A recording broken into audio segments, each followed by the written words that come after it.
So it shows, your blood sugar level can be affected by different things. Food, stress, so illness. So what's the best way to go around it once you've connected the dots and you've seen, this is making it go up, this is making it go down. What's the best way to manage diabetes, yeah, during illness or stress? Okay, so in the UK model is apply sick day rules. So it would be you for the pump, you have depending on which pump you're using, there's different functions. One of the functions is that you can increase your, let me call it background insulin for an amount of time. And then you just keep an eye to see how that's working or not working.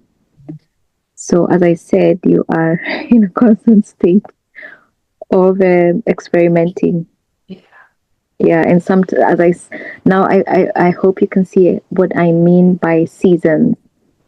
So you might be experimenting over a long period of time.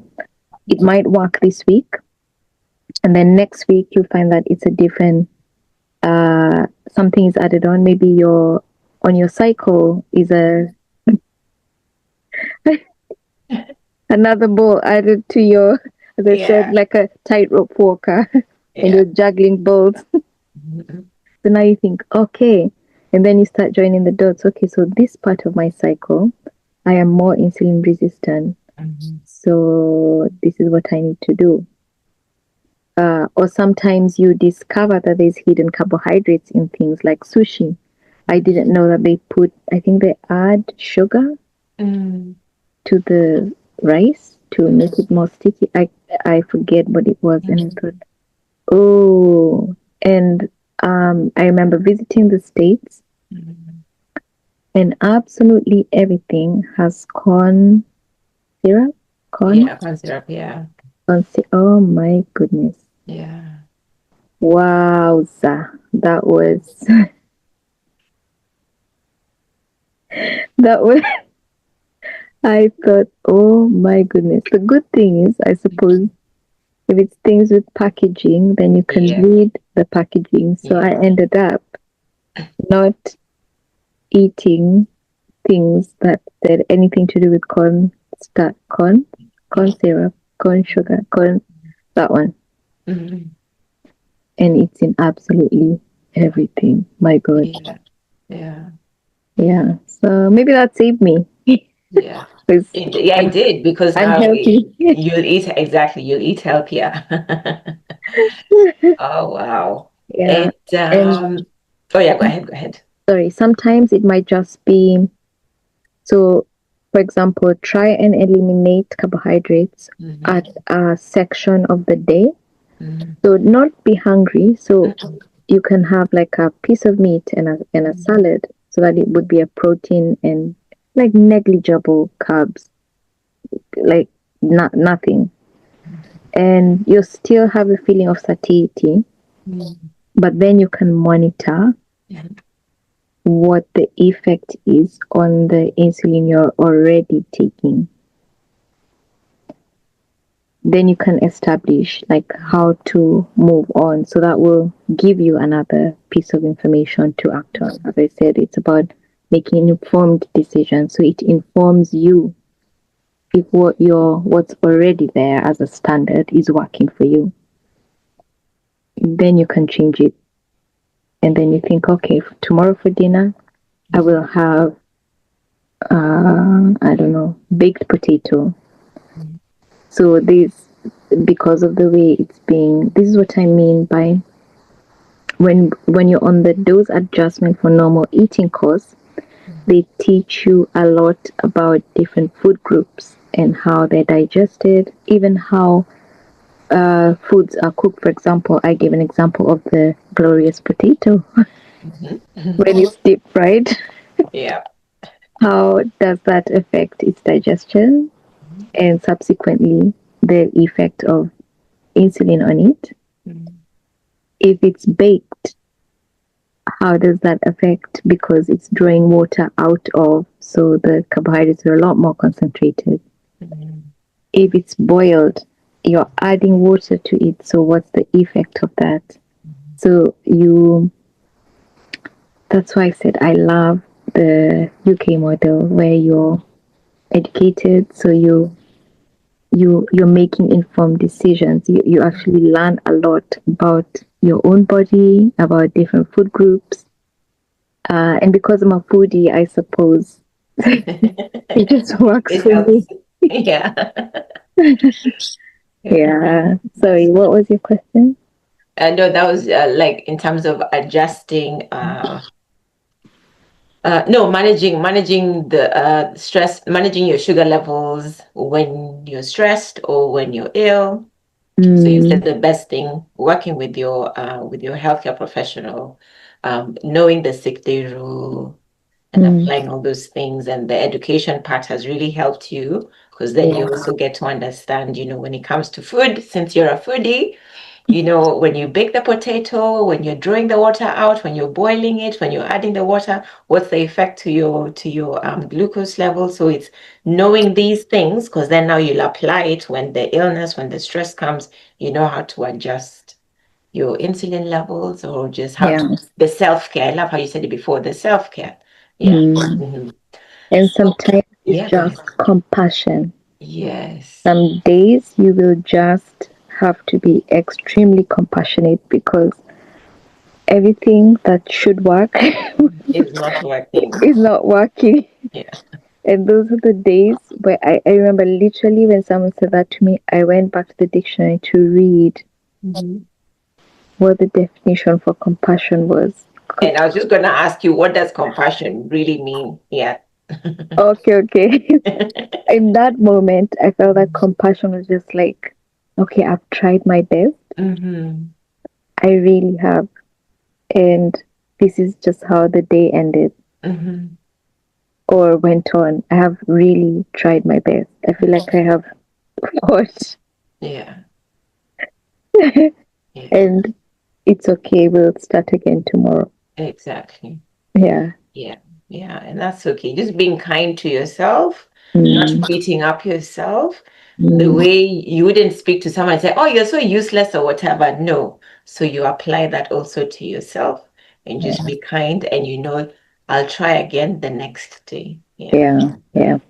So you mentioned, the technology has changed, like with the continuous glucose monitoring, now, maybe as a backup, that's when you prick, you've got the insulin pump, and, like and I love how you said with the continuous glucose meter, you are able to connect that the peak, that when your blood sugar went high, when you started thinking about it, it's not always food related. It's this person, which is, they're causing some form of stress. So it helped you connect that and you can see a good picture of what's happening. And so what are the limitations? And I know you said before you had the one, you had the two, you had the three, the third backup, and it just didn't work. So what Yeah. else are some of the limitations of the current technologies we have that support diabetics? Yeah. I feel that those are being worked on. So Okay. the I'd say in the maybe the previous generation of continuous glucose meters in the UK Mm. was that you it was separate, so you needed to check Mhm. your sugar level and then input it into the insulin pump so Mhm. it can then administer the right dose. Mhm. But at the moment, there's something called a closed loop system. Mhm. So it's a device that speaks to your insulin pump. So it checks. Mhm. It's constantly monitoring your sugar levels, Mhm. and then it is picked up by the insulin pump, and then the insulin pump corrects Mhm. that for you. It is not a perfect system because sometimes it will be like, okay, we've given you the minimum dose for this amount of time, which is the maximum time. So you maybe need to check what's going on. It also prompts you. Yeah. Yeah. So you, as I said before, they are powerful tools, but it doesn't negate the fact that you need to input Yes. the human input. You cannot AI it. No. I love that. You cannot. There's still a But responsibility you have. That's the word you used. Yeah. yeah, at least not yet. Not Maybe yet. in the Yeah. future, Yeah. but Who knows? Yeah. yeah. So And that is yeah. being closed. I mean, the closed loop system is now available, Mhm. and I do have it. Mhm. But without naming any names, Mhm. the closed loop system that I'm on does Mhm. not give the best diary version, Okay. which means that, like when you go to clinic, the interface, the how the app is set up, Mhm. you cannot input data. So if I go to the clinic tomorrow and they ask, okay, what happened a month ago? I'm like, Mhm. well, I who don't know. knows? Yeah. I much prefer to have a diary Yeah. so that I can capture that information on there Yeah. so that we know what we're working with. Even just a little prompt, and I'll be like, oh, Mhm. yeah, that Mhm. was maybe a difficult week, or maybe that was the week we were having a heat wave. So I don't know, maybe I was having more ice cream than food. Yeah. Yeah. Yeah. Yeah. And so, is there, if you could invent anything Mm-hmm. for type 1 diabetics, Yeah. what would it be? A pancreas. Dun, dun, dun. Then you have your insulin. Yes. Yeah. So maybe, yeah, maybe let's also share so people can understand. Okay, why would you invent the pancreas? Because so there's a disparity I Mhm. see, especially in, let me say, in Kenya. Mhm. I remember listening to an interview Mhm. of a young doctor, which surprised me because I would imagine that because they were fresh out of medical school, they would have like an up to date knowledge. And they were interviewing a type 1 diabetic, Mhm. and they kept referring to type 1 diabetes as a genetic condition. Mhm. So I would like to clarify that type 1 diabetes is not genetic. Type 1 diabetes is an autoimmune disease. Mhm. And that is, I think, one of my concerns when it comes to Kenya is that people are not up to date with their, maybe, let me say, doctors or healthcare professions are not up to date with their continuous professional development, Mhm. because as science advances and research is done, there's new insights, so that information is updated. Many years ago, yes, it was believed that type 1 diabetes was a genetic condition, but they found that it is not. So it means that that person, there's a gap in the knowledge somewhere. Mhm. And that is quite frightening because they are doing a broadcast which had a lot of traction. And I thought, wow, that is very sad. And Yeah. that there is no regulation or accountability for what that person has put out. Um, yeah, and I think I'll just leave it at that. Yeah. But I But would, I totally hear what you're saying because yeah, sometimes I'll watch something I'll be like, wow, yeah. yeah, yeah, Continuous professional development is key. As you said, yes, science changes, yep, more research is done, and anything we're talking about when it comes to health, it needs to be evidence based, not just, oh, mm, I had this or whatever, because then mm-hmm, we can support people better. yes, So now, when it comes to food, and we know you're a foodie, you love your food. You're also from African Kenyan background. yes. So when it comes to like our traditional foods or someone from another ethnic background and they love their traditional foods, but they want to manage their blood sugar levels. Should they give up their traditional foods or what should they do? And it's interesting because I just did a LinkedIn post. Let me see when this is coming out, 5 days before, because the week before I attended a diabetes conference and this was a topic and I loved how they approached it. So, what is your take on traditional foods when you're trying to balance your blood sugar levels? Unhinged or no, I'm joking. I would say you don't have to give up anything. So that's the whole premise of Yeah. Daphne dose adjustment for normal eating. Yes. So if normal for me is traditional food, Mhm. then I should be able to eat that and be supported.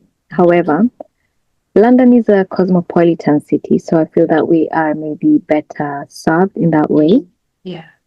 Uh, but even within that, I found that there isn't really any. So there's normally a booklet put out by Daphne when you're doing the course and being taught about carbohydrate counting. I find that there is not that much, I would say, foods that are African, Asian, perhaps African, not so much. Mhm. Um, you're normally signposted to American um, type Mhm. places to find like mark the measures for yams or um, I'd say sweet potato is quite common, but for other more complex carbohydrates, millet and things like that. So what happens, for example, if I wanted to have, I don't know, acheke is a type of fermented, like it's like a couscous Mhm. made from cassava. Mhm. And it's about, or for example, I enjoy Ethiopian food. It's one of my best cuisines, and they use teff. So teff is not like it was almost impossible to find. Yeah. So I would say in that instance is what's the closest thing Mhm. to what you're eating? Mhm. So if it's a yam, the closest would be a potato. Mhm. So that would be my starting point. Mhm. And then I would build up from there. Yeah. That is how generally I approach things, even when I'm in a different country. So maybe I would interrogate and be like, okay, does this have cheese? Mhm. What else does it have? So I'm trying to work out. So there's a time actually I found out the recipe Mhm. of a an American food chain. I used to love their milkshakes. They were very like rich and creamy. Yeah. And I thought, I don't know, I can't get this right. It was a treat, so I didn't have it as often. But then I wanted to, you know, nail down the carbs. So at one point, out of frustration, I was just like, okay, can I speak to someone who can tell me what the recipe, not the ingredients is what I said. The ingredients are because I need to do carbohydrate counting. Mhm. So they gave me the recipe. Ah. Wow. Just say I had less of it Uh-huh. and more of it at home, Mhm. but it worked wonders. So I knew exactly what was in there and the quantities, and it made it easier for me to uh, take the correct Yeah. amount of Yeah. insulin for it. Yeah, good, good, good. And actually, there's a resource they shared with us at the conference. There's a book called Carbs and Cows. Oh I'll yeah. put a picture for people to see. And basically, it has lots of foods in there, and especially, yeah, just the carb quantity, so you know how to adjust. And it's geared for African, Caribbean, South Asian, and Arabic communities. So Mm. yeah, so that can be a good resource. But now, when it comes to healthy eating, they also mentioned something, and it's something I've seen in my practice as a health coach. Sometimes, or maybe let me put it this way, what's the importance of eating healthy? Because sometimes you see someone is not really bothered by what they eat, and there's no judgment. There could be a reason why. So, and or now they're just comfortable in their condition. Okay, yes, I have diabetes. Yeah, it's what it is. So I'll just live, but you're not living consciously, especially when it comes to eating healthy. So what would you say to that person who doesn't seem bothered about eating healthy? Why should we eat healthy when we're type 1 diabetic? Or even just diabetes in general? Yeah. Okay. Mm. For oh, wow, that is a very rounded question. Ooh, great question. Very, there's like 10 or 50 million different angles. Yeah, you can approach it. Maybe let me use personal experience. Yeah, sure. So I remember there's a time I was struggling with weight because how the dynamic works is if you have higher carbs, you inject more insulin. Mhm. And if those that is not being used up, then it is stored up. So you gain weight. Yes.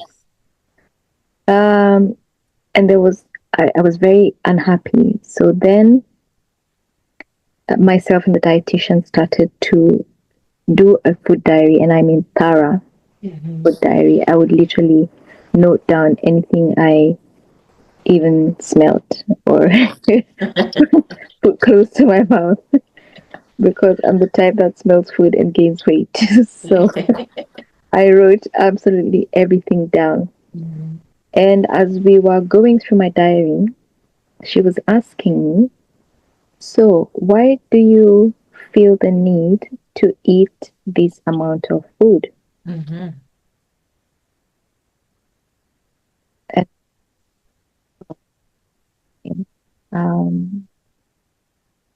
I don't know, because you have a sandwich, for example, and you finish the sandwich.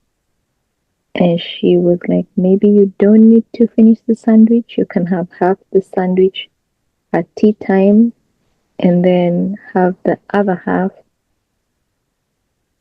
I mean, at 10 o'clock Mhm. and have the other half at 4 o'clock or have it for lunch. Mhm. And I thought, okay. So what that did was